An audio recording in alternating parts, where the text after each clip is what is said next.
You've probably noticed that everything has become more expensive lately, but with a few simple tips, you can save hundreds of dollars every month. The best thing you can do is keep track on what you're actually spending money on. Take a look at your bank statement to see where the money is actually going every month. You're guaranteed to find something that you didn't expect. Here are my 15 tips that can help you reduce your costs. 1. Cancel all unnecessary subscriptions. It can be anything from streaming services you no longer use, cable TV subscriptions, magazine subscriptions, or gym memberships. I'm not saying that you should stop exercising, but if you want to save money right now, it's perfectly fine to exercise at home as well. YouTube is filled with good exercise routines for whatever exercise form you desire. Some people also receive wellness benefits from their employer, so make sure you don't forget to take advantage of this in that case. 2. Switch to a cheaper mobile phone plan. Are you really using all of that data you're paying for? Nowadays, there's free internet available in many places. At work, on public transport, at cafes, or even in most homes. Make sure that you're not paying for more than you're actually using. 3. Keep an eye on your electricity contract. It may be self-evident in these times, but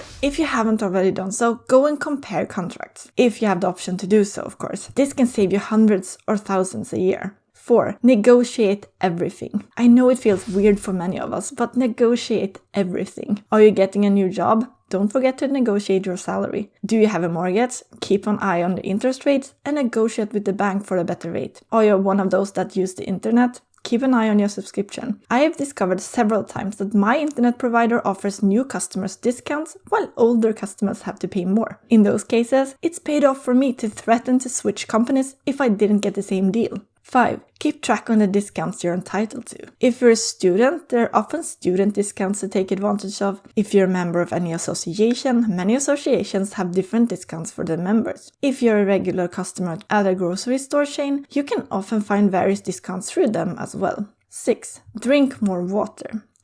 Drink water and skip everything else, unless you're being treated, of course. The price of one soda is at least 3 times as expensive as bottled water. And if you live in a place where it's safe to drink tap water, you can save even more. Many unnecessary expenses goes into buying juices, sodas, or alcohol. If you want to save money right now, this tip can easily save you. 7. Use credit cards that offer cashback. First of all, if you're going to use a credit card, make sure to pay the bills on time and never ever let them collect interest rate. These interest rates are really high right now and have also been affected by the interest rate hikes. But if you feel that you can handle a credit card, use one that can offer a certain percentage of cashbacks on all your purchases. 8. Move your savings to a bank with higher interest rates. It's a small consolation right now to get a few percentage interest rates on your savings account when inflation is as high as it is. But it's better than nothing. Many major banks still offer close to zero in interest rates on their accounts, while there are smaller banks that currently offer up to 5% without locking in your money. It doesn't fully compensate for inflation, but it's better than nothing.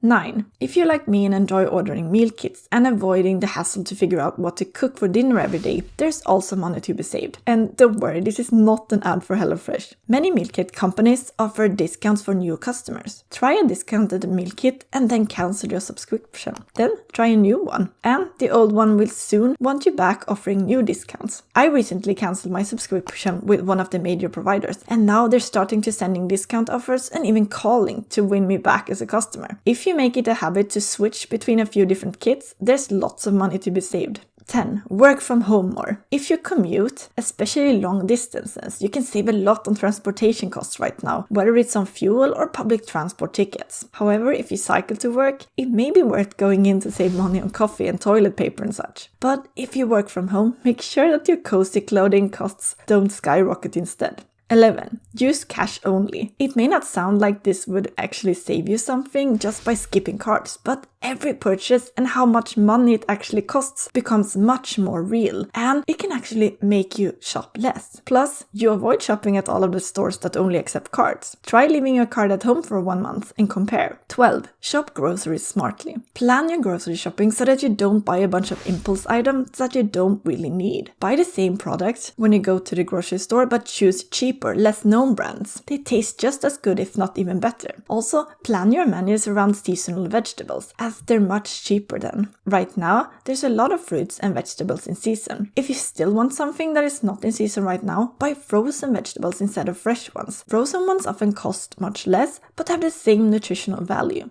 13. Stop buying plastic wraps and instead invest in reusable beeswax wraps. It's good for your wallet and good for the environment. I've had mine for several years and they haven't dried out yet. 14. Save money on electricity by not leaving electronics on standby mode. According to the US Environmental Protection Agency, the average household, at least in the US, has 20 to 40 different devices in standby mode, and I don't think Europe is far behind either. These are devices that are turned off but still consume energy. You can save up to 500 kilowatt hours or over $300 per year by completely turning them off. 15.